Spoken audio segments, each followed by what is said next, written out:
All right, that's enough of that for today. We'll work on that on Monday. Or maybe before then if we stream again before then. But at the very least, guaranteed stream Monday for Music Monday. I don't know. Well, probably Sunday night too. So I guess maybe we'll do that at the beginning of the Sunday night stream. We're bringing the mental health streams back. Mental health and philosophy. All right, so I saw the title of this article and I just had to read it. I had to read it because I don't understand how these two things can exist in the same sentence. I really don't understand how you can love your kid but can't stand playing with them. I don't think you really love your kid then. I think you're just lying to yourself.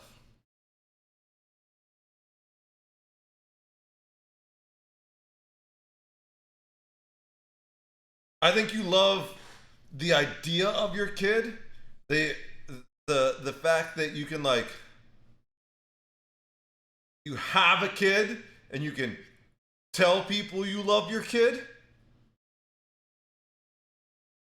But if you don't love spending time with your kid, then I don't think you really love them that much. Maybe that's just me. Let's see what this is all about.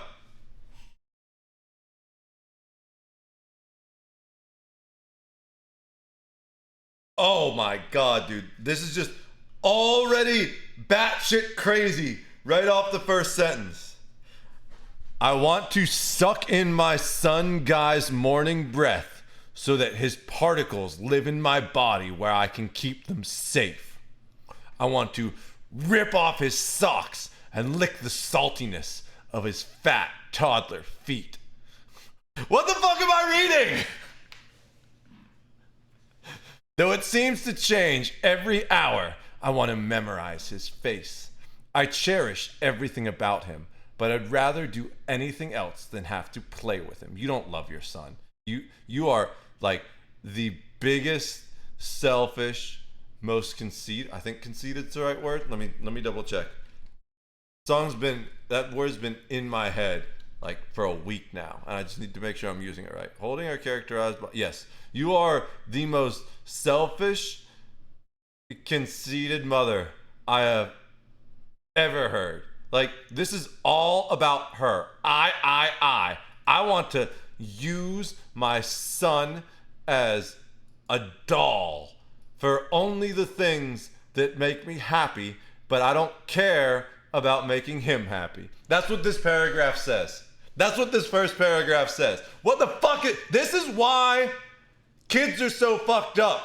Because they're raised by parents that don't love them, but just want to make money off them or like flash them around on social media. When I was 7 months pregnant, inwardly spiraling about the fact that I had no real vision for myself as a mother, then why are you having a child? That I hated my new body, that's fair. That I'd been depressed basically since my mid-20s, and you thought having a child was going to make that better? My partner and I met friends for dinner. Two husbands who had just had their first child by surrogate. They brought a little boy with them, asleep in a bassinet at our feet, while we ordered a quick meal. They looked miserable and exhausted. So the exhausted part I can totally understand, but if having a child makes you miserable, then maybe don't have a child. Like, I don't get that. Don't worry, they said, when we asked gingerly how things were going. It won't be this hard for you. You'll have maternal instincts to rely on. Men don't. Oh my God, dude. What the fuck? Who? God, people are so dumb. Men have paternal instincts. Like, if you loathe the idea of being a parent, don't be a parent. You are going to ruin your child. Everyone laughed, but I wasn't sure what the fuck maternal instincts I was expected to have or when they'd kick in. Yeah, you just don't seem like, you seem like you have more demons then you have thoughts of your own. I didn't even really feel like I wanted them, in fact. Then why are you having a child? Having them might change me, and I was already changed enough.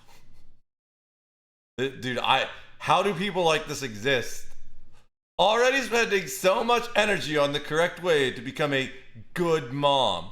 Choosing the right brands so I could buy the... You think being a good mom is about choosing the right brands? God damn it, how well programmed are you? Repeating the right platitudes? Oh my God, no. Platitudes are just empty. You're filling your brain with empty shit created by other people, so you have no actual thoughts of your own. About the impending birth to seem the right amount of happy and grateful.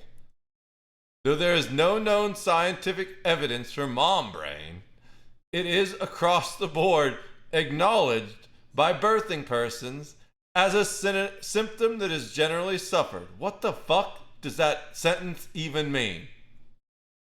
I wasn't sure if that's what I should call my mental status, but 7 months in, I knew that my instincts had yet to miraculously start. I'm gonna search that sentence and see if scientific evidence, oh God, for mom brain. Oh my God. Of course it's a Psychology Today article.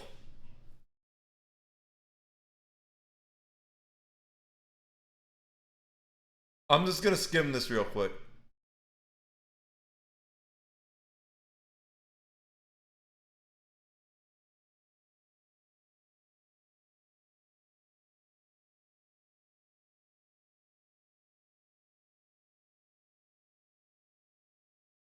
So what they're talking is they're just trying to come up with an excuse for a lack of ability to deal with high stress situations, it seems like.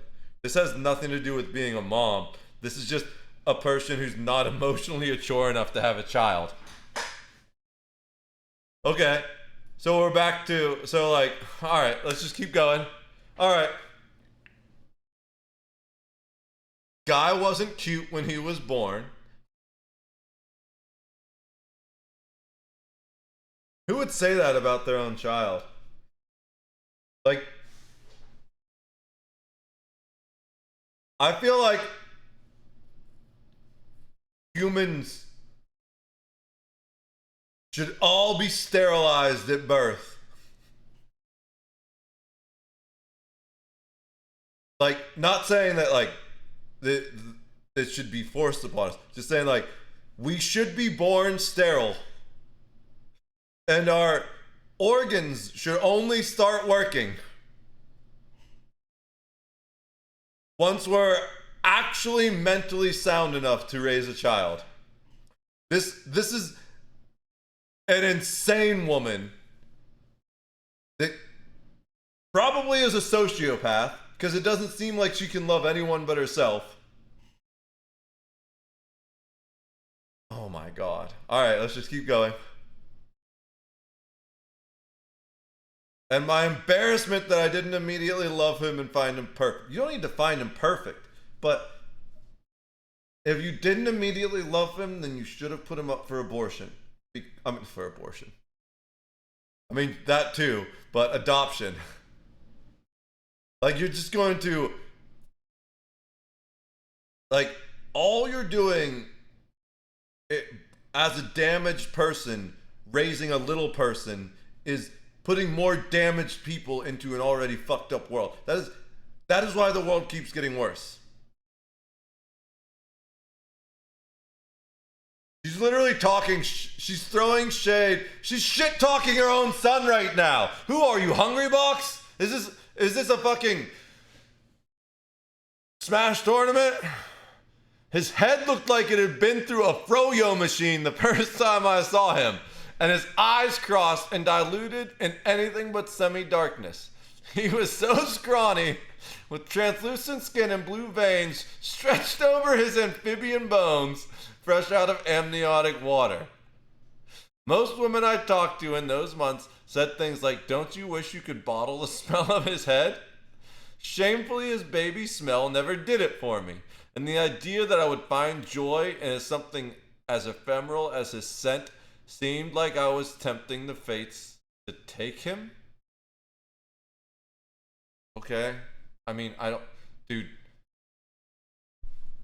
This article is way more unhinged than I thought it would be when I started reading it. I saw the title and I was like, well, this is probably gonna be a wild ride. We're in fucking Narnia now. I worried endlessly about his death after all, manifesting in multiple nightmares a night, which kept me awake for more hours than anyone should be awake. So your subconsciousness is telling you that you want to kill him. Interesting. Here we are again, I thought. Every exhausted morning when I came up with new ways to not play with my child. Dude, this kid is going to grow up to be a school shooter. I'd stand in front of my son's closet, folding and refolding onesies and socks, making lists of things he needed, trying to find solace in something I was good at, consumerism.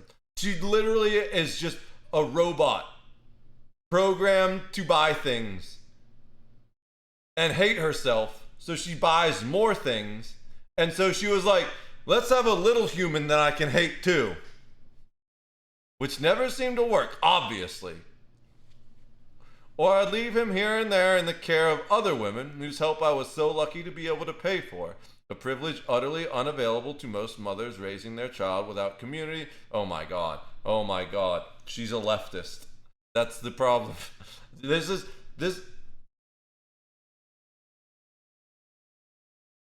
She cares more about other mothers than she cares about her own child. Mothers that probably despise her, if I had to guess. Off I'd go, claiming a dermatologist appointment or workout class, mixed with acupuncture for my PTSD and 2 kinds of therapy, believing in. Oh, what the fuck, dude? Believing in the late capitalist sophistry that enough self-care would make me happy. That's not self-care. That's just fucking blatant consumerism. Within a year, Guy's hair darkened and grew into soft brown baby curls.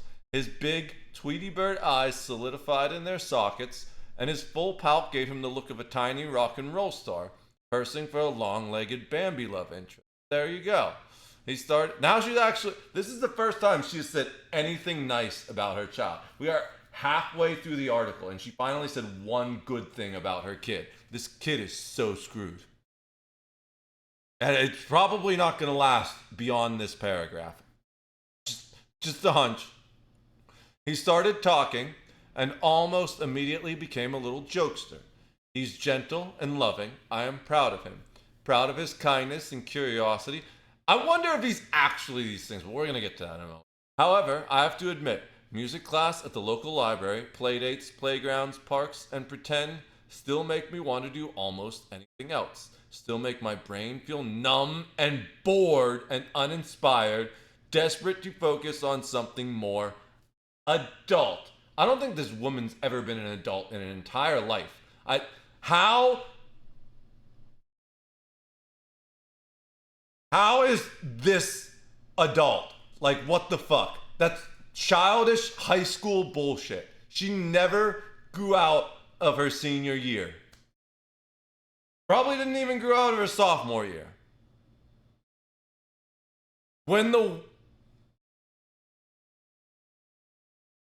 This is just getting more unhinged by the minute. When the World Trade Towers fell on September 11th, 2001, I had never heard of them. Okay. I don't understand what that has to do with your son. I've never been to New York. So, I only knew the Empire State Building and the Statue of Liberty. Okay, that's fine.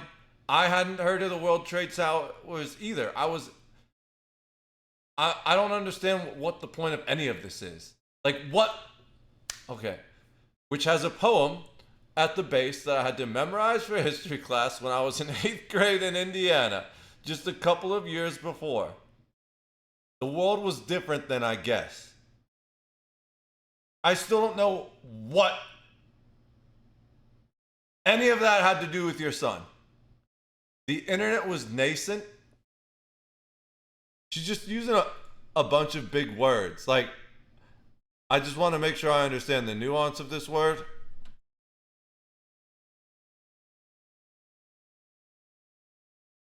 Okay.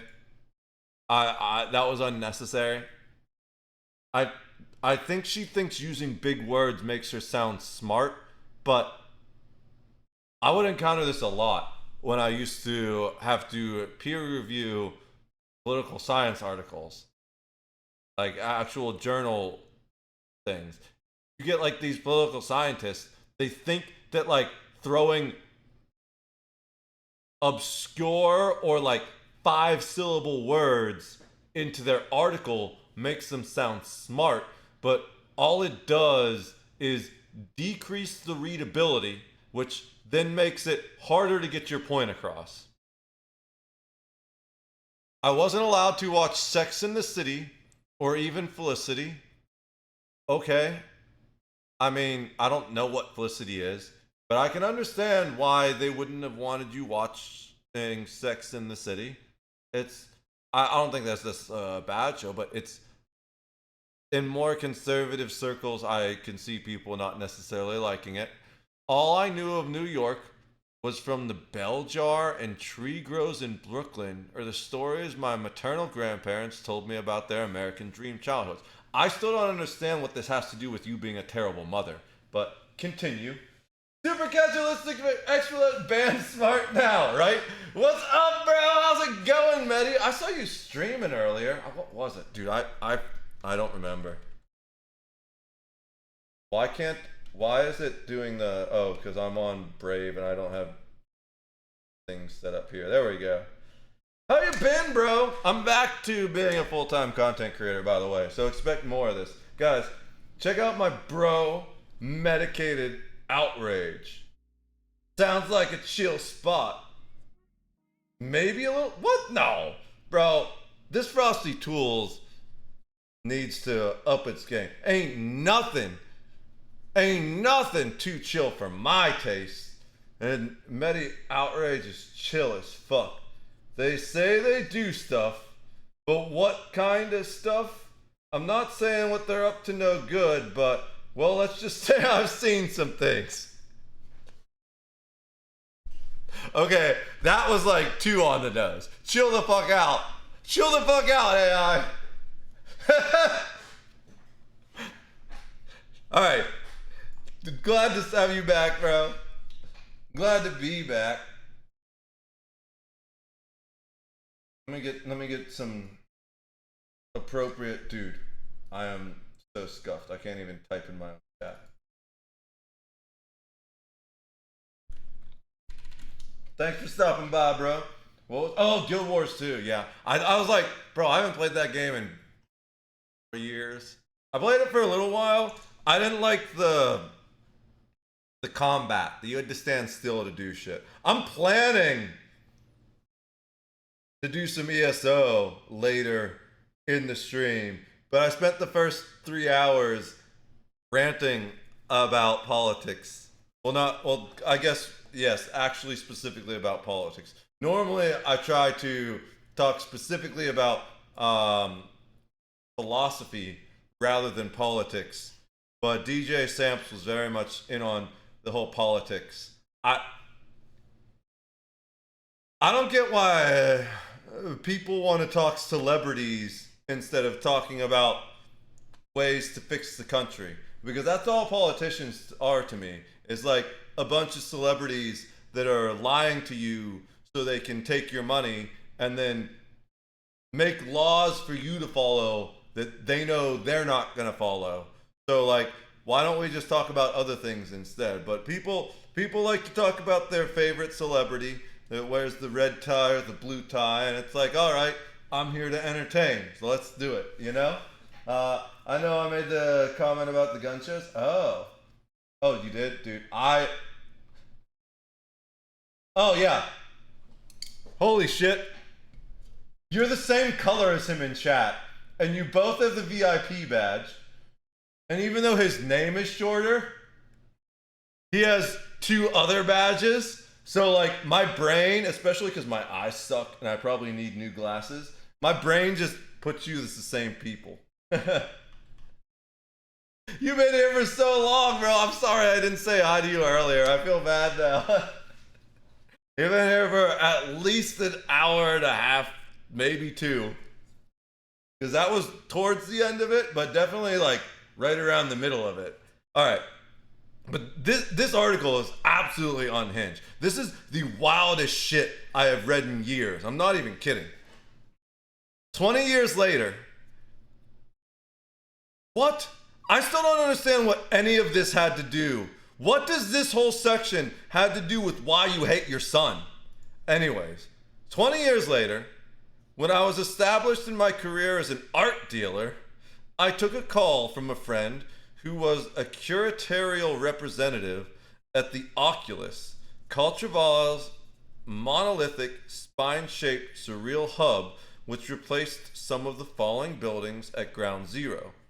She was trying to fill an 800,000 square foot atrium, a stark white, soaring hall roofed by what looked like an architectural ribs, with art that could be engaging and impactful to the public. I immediately thought that whatever was in the rotunda could function as a respite for the heaviness visitors would be confronted with right outside.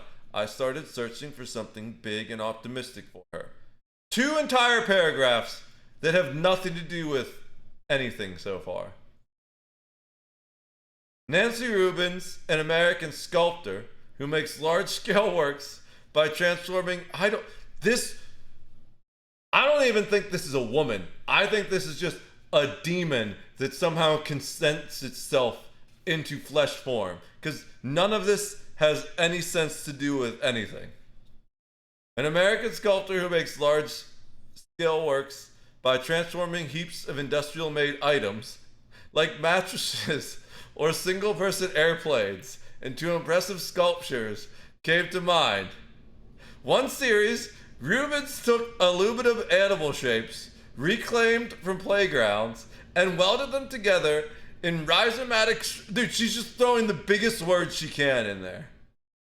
Rhizomatic structures secured by ropes. They reminded me of the idea espoused by the earliest 20th century Dutch theorist Huizinga in his seminal text Homo Ludens, that humans are driven by an innate desire for fun, that playing teaches biologically important skills and lessons, is a necessity fulfilled in different ways at different ages. This might be the first person in the world that has a negative IQ score. 3 paragraphs in. Nothing to do with why she hates her son. I sent my curator friend these works. Sure, she'd admire their spirit of buoyancy and cheerfulness, and she called me almost immediately. Thank you for sending your proposal, she said, leaking calm tears as she explained that they couldn't proceed with it. World Trade Center 5 had a nursery, she explained. The kids were all rescued, but it was such a traumatic moment, I don't think these sculptures would be right. I cried too when she told me. I'm just not even gonna comment on that. Moving on. Of course, I was horribly sad for those babies and their families, those tiny children, just learning all the ways that life would allow them to play, living through an act of immersed violence, an act completely at odds with joy and humanity, but it also made me think of the capacity for resilience and optimism that children have, and how they can feel protected and nurtured in so many ways. That is the only positive thing she has said in this entire article so far. One positive sentence for every 200 negative ones. No wonder this woman's such a mess. Tremendous research has been done regarding the connections between mothers and children. Okay, finally! I don't know what this 5-paragraph detour was, but let's get back to it. Who edited this? Who even allowed this to be posted in such a terrible state?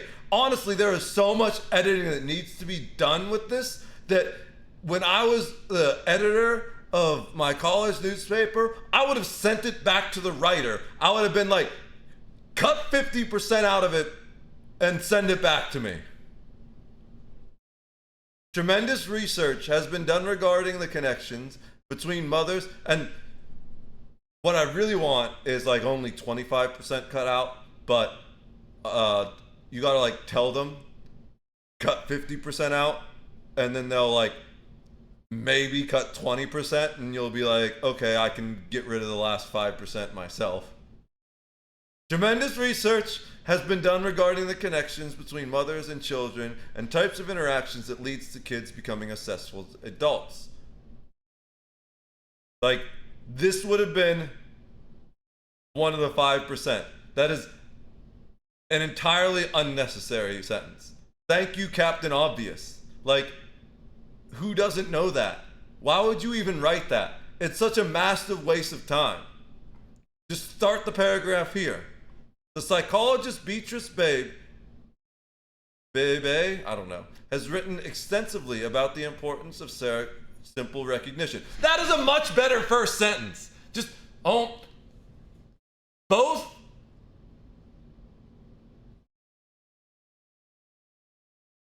this mother and the editor should have been swallowed. The psychologist Beatrice Bebe has written extensively about the importance of simple recognition. From 10 minutes after birth, babies interact with adults, communicating through a series of small movements that mimic and react to, I think that should be definitely fire the editor, and react the behaviors, and react to, that sentence just needs rewritten. And react to behaviors they see around them. It should be to the behaviors, or they could have just changed the order to fix that. I don't know. Bebe has been able to track patterns of interaction occurring as early as... I love that the researcher researching Bebe's is named Bebe. And yes, I said it wrong first time intentionally, but it's just... I don't know if that's actually how you say their name, but it's how I'm going to keep saying it. Has been able to track patterns of interaction occurring as early as 4 months and favorably correlate them to future intelligence and social development. Her work has been used to support legislation at the state level and encourage more generous parental leave as well as education. Okay, so this unnecessary. Also get rid of that sentence. So delete the first sentence and the last sentence of this paragraph and rewrite that middle sentence, and you actually have a decent paragraph. And that will be, I think so far, this is the best paragraph. Just this part. This is the best paragraph in the entire article so far. I do not doubt that my lack of interest in play is related to the type of attachment I had to my own mother. I still don't understand why we had 5 paragraphs that had to do with the World Trade Centers. But okay.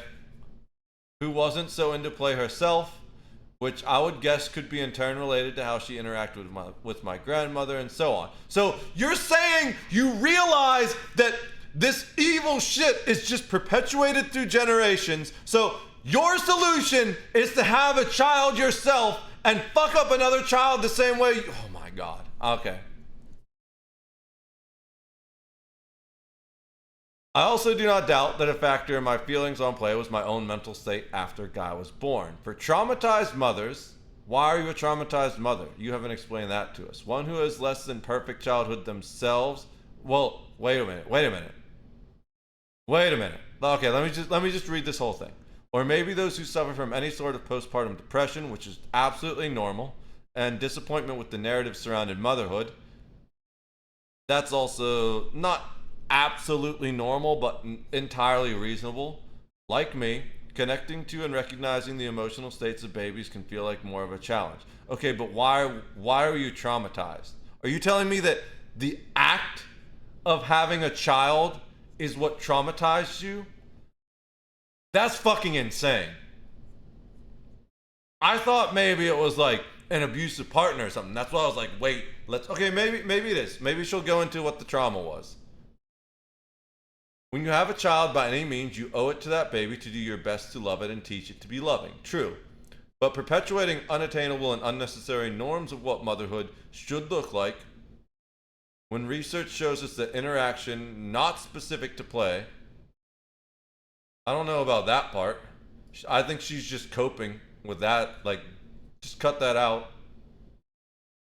It's what's essential. Feels like just another way to judge women and birthing persons.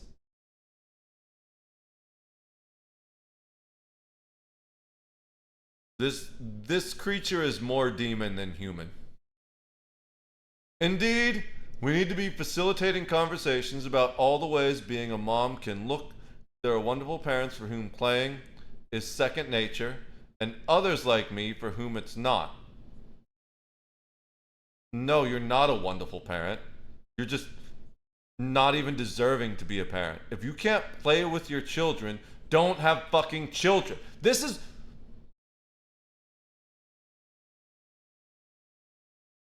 In a world that is more authentic and honest about the various realities of motherhood, we will inevitably be rewarded with more support for those diverging. That's not true. You think just because you had a child, the world is going to hand you things? God, the entitlement in this person is insane.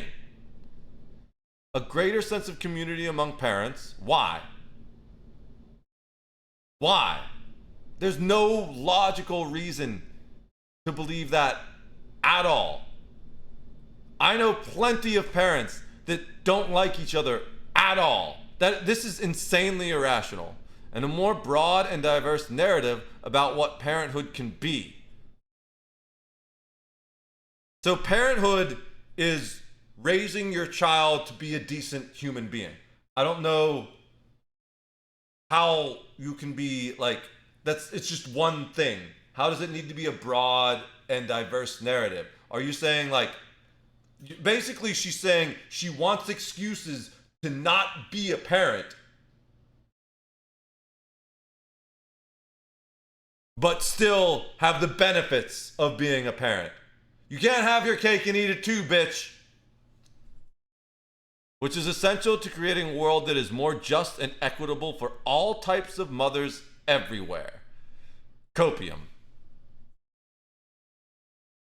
I've made peace with the seeming contradictions in my love for Guy, that instead of going to the park, I prefer to take him for my Mokta.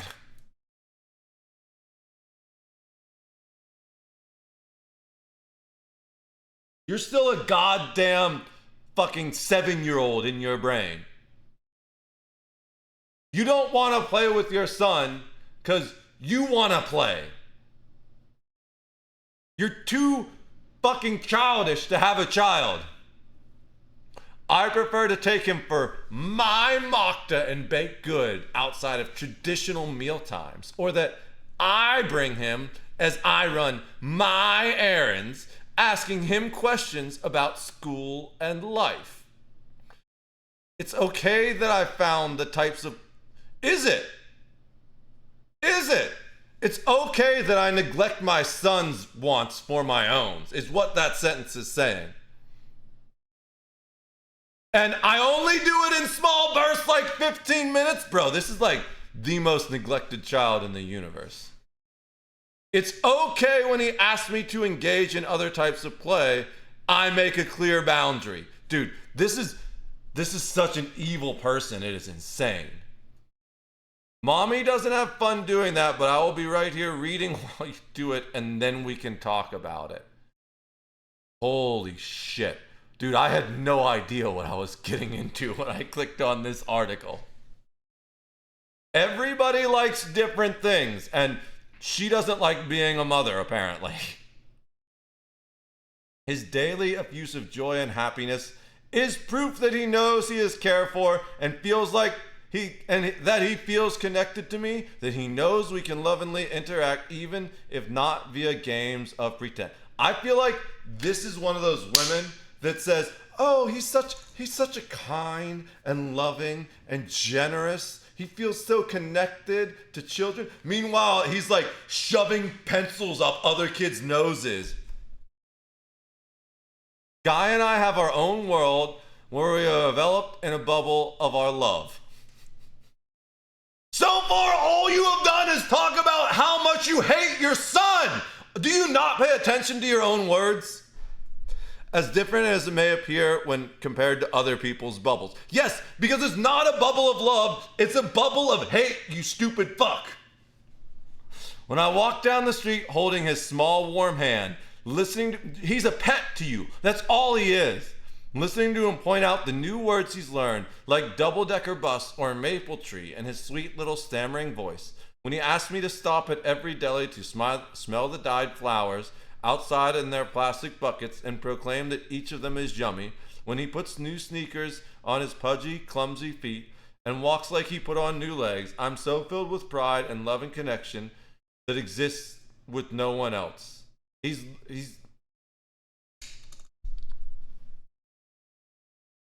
I feel so terribly sad for that child. Like, parents like this are why school shooters exist. All right, moving on.